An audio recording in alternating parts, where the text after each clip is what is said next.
Getting my nails done before my mom's wedding, part 3. So she finishes the drilling and moves on to the polish. If you saw the original nail video, you can see that I really can't see my nails that good. All I could really see was that the polish was looking a little streaky. So I asked her to put a third coat on it because she didn't use base coat. She just went straight in with the pink. So I'm like, can you put the third coat on there because it's looking a little streaky. She finishes my nails and I'm looking at them and I'm like, okay, whatever. The lighting inside wasn't the same as natural lighting. So therefore it didn't look as bad as they looked in my car once I left her place as when they looked inside her shop. I was already in a time constraint because I had my own clients to do because like I said, I do hair. So I had my own clients that day on top of having to pick my boyfriend up from the airport because my mom's wedding was literally in 2 days. So needless to say, I did pay her and I left. I had things to do. I had to get gas, get ready for my client, which was in a few hours. Part 4 on the way. Getting my nails done before my mom's wedding, part 4. So I'm sitting at the gas station and I'm sitting in the car, about to get gas. Haven't got out the car yet. I literally had like 9 miles till E, but I'm looking at my nails trying to convince myself they don't look that bad. So I FaceTimed my boyfriend to see what he thought of my nails. And those pictures that were posted in the original nail video, those pictures actually got sent to my mom. Those were not even supposed to be part of the TikTok. I actually wasn't even going to post the TikTok because I was just so embarrassed about how my nails looked.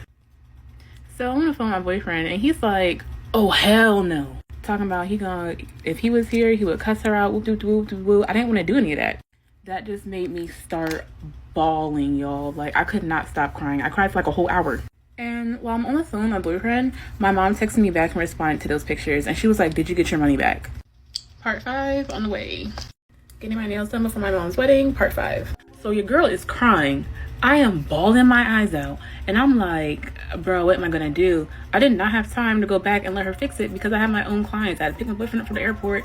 And then my mom was getting married, like I said, in 2 days. And she had a sunrise wedding at 4:45 in the morning. So they tell me I need to go get my money back. I need to get my money back. I didn't have time to drive all the way over there. So I hit her up on IG and I sent her the pictures that I posted. And I was like, yeah, I don't know what happened, but girl, this is not it. Oh, and I almost forgot to say, when she was polishing, I kept seeing that she was missing like all the sides of my nails. And I kept saying, paint the sides, paint the sides, paint the sides. So anyways, I sent her the pictures and she was like, OMG, I had no idea they looked that bad. And she sent me my money back. So I'll tell you about that. Her customer service is great. Like her work is usually good. Like I had no idea what happened this time. Part 6 on the way. Hopefully that's the last one. Getting my nails done before my mom's wedding, part 6. So at this point, I'm stressed because I need to find somewhere that's going to be able to fit me in last minute with these long nails that's able to fix them and do a good job, make them look presentable. And I literally still only had a limited amount of time because I still had clients that day and had to pick my boyfriend up from the airport. She told me I needed a fill, even though I just got one the day before and the foundation was completely off. All I had time to do was to get a nail shaping and a gel polish change. She did an amazing job for the amount of time that I had and the amount of time that she had. And this is at the place that I went to get my nails fixed.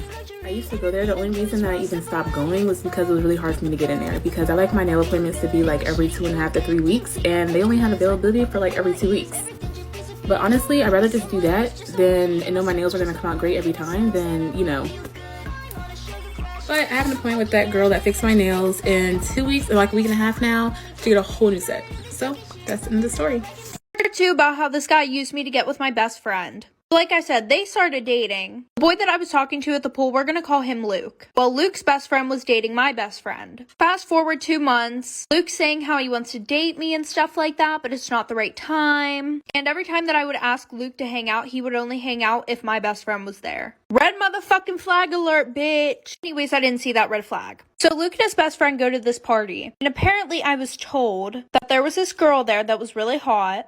And Luke was saying to his best friend, oh, you should hook up with her. She's totally into you. Your girlfriend won't find out because she doesn't even know any of the people at this party. So he hooks up with the girl there. Then Luke calls me and says, OMG, like he cheated on your best friend. So I immediately call my best friend to tell her. And because she likes to talk to Luke about all her problems, she calls him. So he goes over there to comfort her. I didn't hear anything from them till a week after. My best friend posted him on her story and goes, my new boo.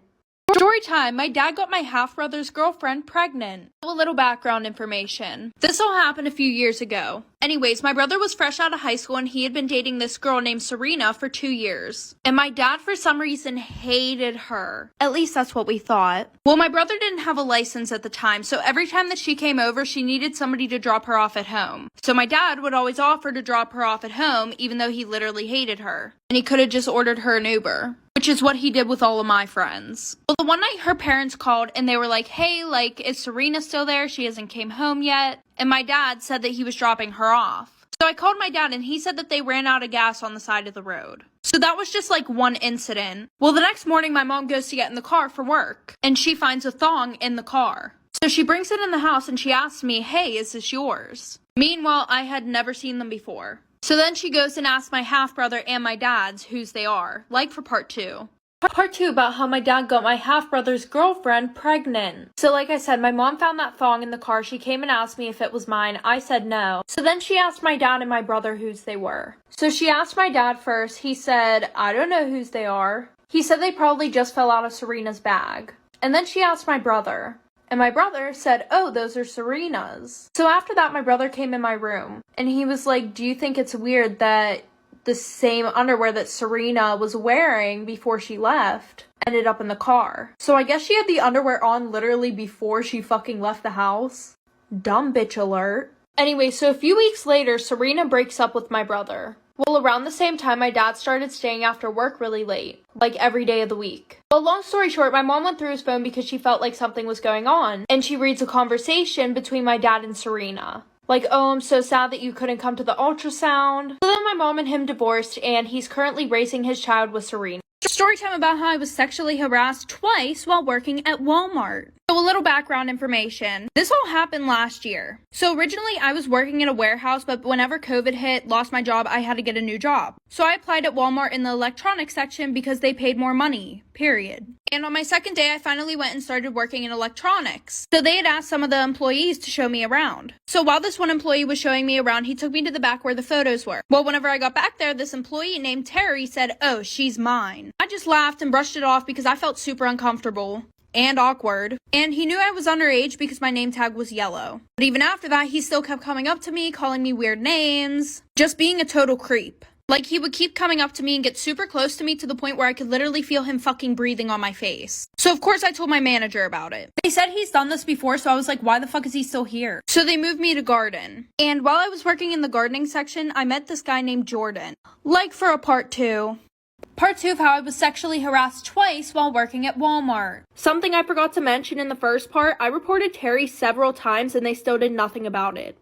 So like I said, then I met this kid Jordan, him and I started getting close, and work actually started to become fun. Well, finally, after a month, we decided that we were going to go out to lunch during work. So the day that we went out to lunch, he kept telling me that he needed to tell me something. But he was like beating around the bush the whole time. Like for some reason, he just couldn't get out what he wanted to tell me. But then he kept trying to change the subject like he wasn't the one who brought it up in the first place. I should have took that as a red flag before we went to lunch, but I didn't. So he keeps going on about it in the car, right? And then he's like, I'm not really 20, I'm 25 turning 26. So then for some reason after that, whenever he saw my mood change, this guy has the audacity to start touching my legs, fucking rubbing my inner thigh and shit.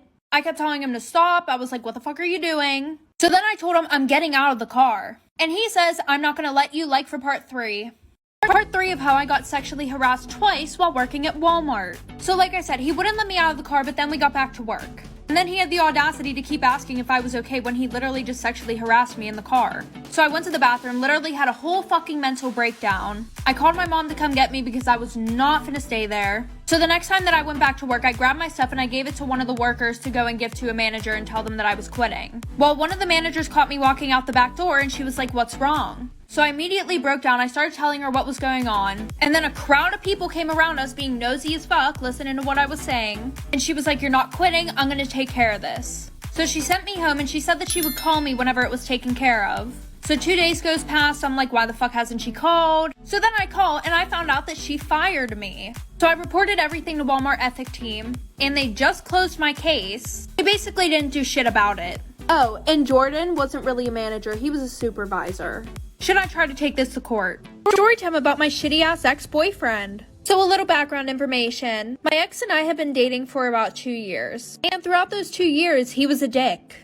He would cheat on me, talk to other girls more than me, but of course I pretended that everything was perfect in my relationship. I would brag to all these people about how my relationship was so good, blah blah blah, and everything else. Because it's embarrassing whenever bitches can talk shit because your relationship is very toxic. Like, listen to this bullshit. The whole 2 years we were dating, I had over 10 girls DM me on Instagram saying that they screwed my boyfriend at his house. I never confronted him about it. I was just one of those girls that cared way too much about what everybody else thought. Okay, now fast forward. And it was a Friday at school, and Thanksgiving break was the following day. And him and I have this whole plan to spend the whole break together, because literally a week before that he was on vacation in North Carolina for 2 whole weeks. Well, instead of going with him after school, I decided to go home, get an overnight bag life for part 2. Part 2 about my shitty ex-boyfriend. So like I said, the original plan was for us to go together to his house after school. But I was like, I'm gonna be spending the whole week over there. I should probably pack some clothes and get a shower.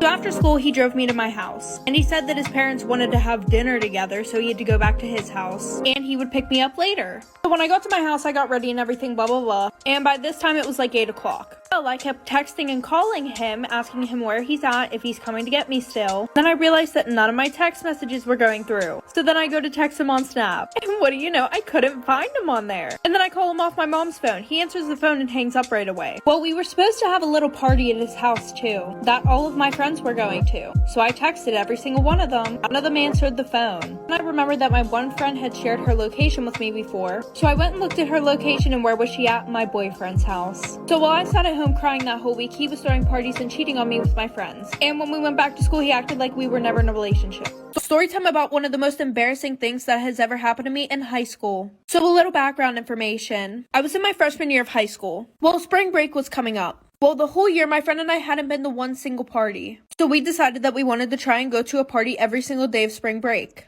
which was about to be super difficult because we had to worry about my strict-ass parents and my neighbors. A little background info on my neighbor. My neighbor is this girl who's in my same grade, and she literally hates my guts. I don't know why, but literally anything that I do, she'll go and she'll tell her mom, and then her mom will tell my mom, because my mom and her mom are best friends. But before we know it, Saturday comes around, and we go back to school on Monday. We did not make it to one single party. Well, later that night, we found out that one of our friends was throwing one. So around 11 o'clock, everybody's sleeping, and I walk out my back door, hop over my fence, and I start heading towards the road where my friend was going to be parked. You know, who do I see fucking sitting outside on their porch reading a fucking book? My fucking neighbor. Like for part 2.